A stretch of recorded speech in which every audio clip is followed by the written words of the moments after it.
بسم اللہ الرحمن الرحیم۔ انقلاب کربلا کو پایا تکمیل تک پہنچانے والی ہستی کا نام حضرت امام علی بن حسین بن علی بن ابی طالب ہیں۔ آپ کی ولادت مبارک 38 ہجری میں مدینہ منورہ میں ہوئی۔ آپ کے والد ماجد سیدنا امام حسین رضی اللہ تعالیٰ عنہ اپنے والد گرامی شیر خدا حضرت علی المرتضیٰ سے بے پناہ محبت کے باعث اپنے تمام بیٹوں کا نام علی رکھا۔ عبادت کی کثرت کی وجہ سے آپ کا لقب سجاد، زین العابدین، سید العابدین اور امین تھا۔ آپ کی والدہ ماجدہ سیدہ شہر بانو سلام اللہ علیہا تھیں، جو کہ فارس کی شہزادی تھیں۔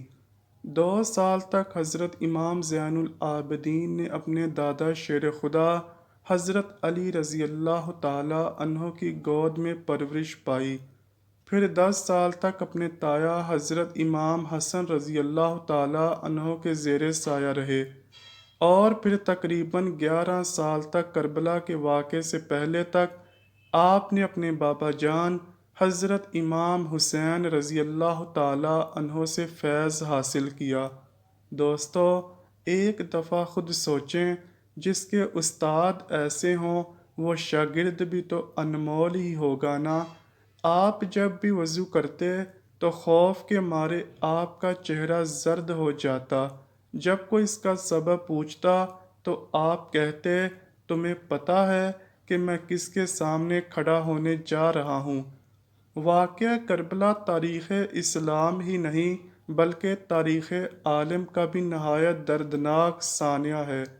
حضرت امام زین العابدین اول سے آخر تک اس روح فرسا واقعے میں اپنے والد کے ہمراہ رہے، لیکن چونکہ سیدنا امام حسین کی شہادت کے بعد منصب امامت حضرت امام زین العابدین ہی کو سنبھالنا تھا، لہٰذا اللہ کی مشیت سے آپ بیمار ہوئے اور کربلا کے میدان میں جانے کے قابل نہ رہے۔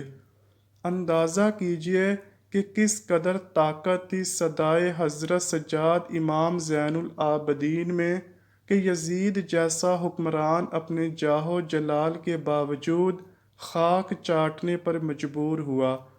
جب حضرت امام زین العابدین خاندان رسالت کی باعصمت خواتین کے ہمراہ دربار یزید میں داخل کیے گئے تو آپ نے اپنے نانا جان کی طرح شیریں زبان میں نہایت فصاحت و بلاغت کے ساتھ خطبہ ارشاد فرمایا، اپنے خاندان کا تعارف کرایا اور نواسۂ رسول حضرت امام حسین رضی اللہ تعالیٰ عنہ کی عظمت بیان کی، تو یزید کے درباری اور حضرت امام حسین رضی اللہ تعالیٰ عنہ کی شہادت سے ناآشنا افراد داڑے مار کر رونے لگے اور ان کی آوازیں بے ساختہ بلند ہونے لگی۔ یہ حال دیکھ کر یزید گھبرا اٹھا کہ کہیں کوئی فتنہ نہ کھڑا ہو جائے۔ اس نے اس کے رد عمل میں فوراً مؤذن کو کہا کہ اذان شروع کر دو تاکہ امام زین العابدین کا خطبہ منقطع ہو جائے۔ واقعہ کربلا کے بعد امام زین العابدین 34 سال حیات رہے، لیکن آپ نے کربلا کی یاد کو ہمیشہ تازہ رکھا۔ آپ جب بھی پانی پیتے تو اپنے والد گرامی کو یاد کرتے اور بہت دیر تک آنسو بہاتے رہتے۔ اس حوالے سے حضرت امام جعفر صادق سے منقول ہے کہ حضرت امام زین العابدین دن کو روزہ رکھتے اور رات کو عبادت کرتے۔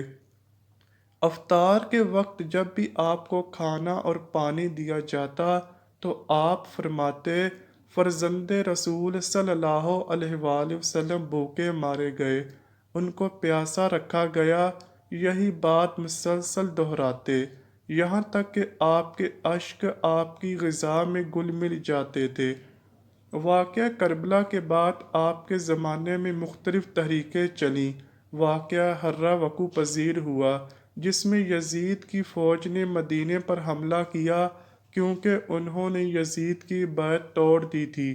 لیکن اس جنگ کے متعلق آپ کی رائے کچھ سازگار نہ تھی، اسی لیے امام زین العابدین اپنے خاندان کے ہمراہ مدینے سے باہر رہے۔ اس کے بعد توابین اور مختار سقفی کا قیام پذیر ہوا، لیکن جب بھی انہوں نے امام سجاد زین العابدین سے رابطہ کیا تو آپ نے خیر مقدم نہ کیا۔ امام زین العابدین اخلاق محمدی صلی اللہ علیہ وآلہ وسلم کی عملی تصویر تھے۔ ایک وقت ایسا آیا جب مدینہ منورہ میں سے بنو امیہ کو نکال باہر کیا گیا تو مروان بن حکم جو کہ امام زین العابدین کا جانی دشمن تھا، اس نے امام سے درخواست کی کہ اس کے خاندان کو اپنے گھر میں پناہ دے دیں۔ امام نے اسے پناہ دی اور اپنے گھر میں مکمل حفاظت سے رکھا۔ آپ نے شورش ختم ہونے تک اپنے بدترین دشمن کی مہمان نوازی فرمائی۔ آپ ایسے مہمان نواز تھے کہ بیک وقت 100 گھروں کی خفیہ کفالت کر رہے تھے۔ یہ بات تب ظاہر ہوئی جب آپ نے اس دنیا فانی سے پردہ فرمایا اور ان لوگوں کے گھروں میں راشن آنا بند ہو گیا۔ اپنی زندگی میں امام زین العابدین نے 2 مرتبہ اپنا سارا مال راہ خدا میں خیرات کیا، اس حالت میں کہ گھر میں کوئی چیز بھی باقی نہ رکھی۔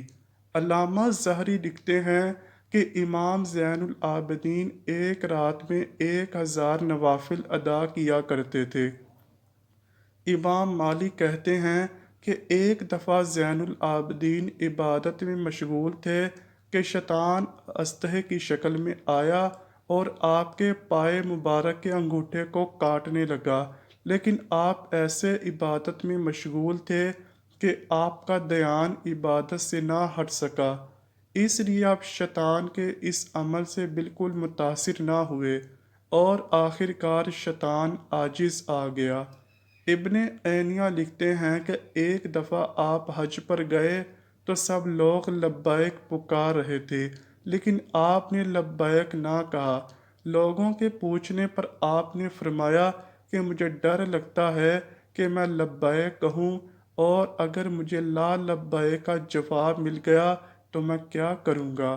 خیر آپ نے لبیک پکارا اور آپ بے ہوش ہو کر اونٹنی سے گر پڑے۔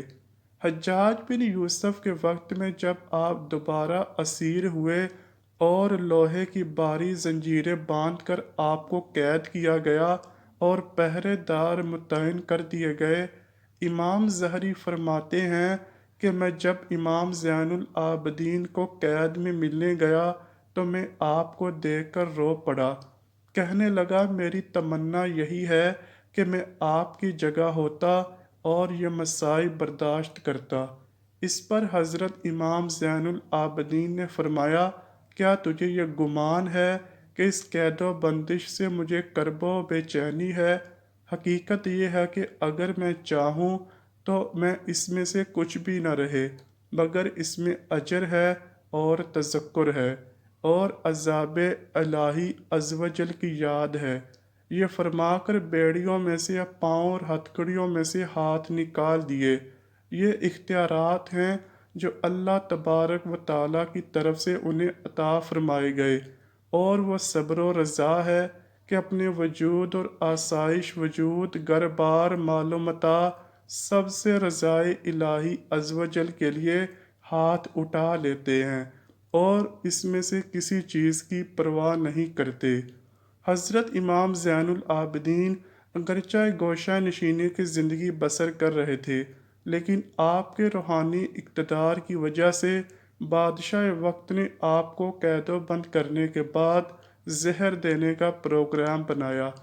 چنانچہ اندلس سندھ اور وسط ایشیا علاقے فتح کرنے والے ولید بن عبد الملک نے 58 برس کی عمر میں جناب حضرت امام زین العابدین کو زہر دے دیا، جس کی وجہ سے آپ نے 25 محرم الحرام 95 ہجری میں جام شہادت نوش کیا۔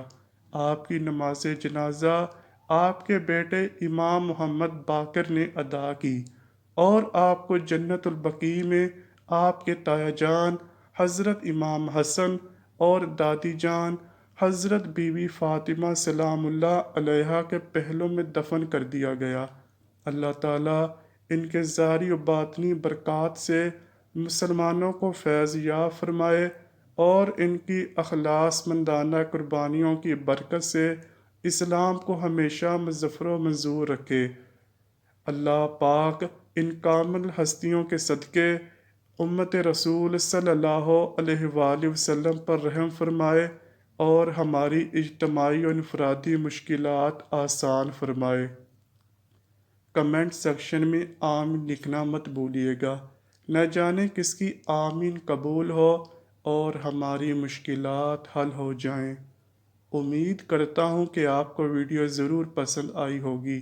اگر ویڈیو پسند آئی ہے تو ویڈیو کو لائک کیجئے، شیئر کیجئے اور چینل کو لازمی سبسکرائب کیجئے۔ ملتے ہیں اگلی ویڈیو میں، تب تک کے لیے اللہ حافظ۔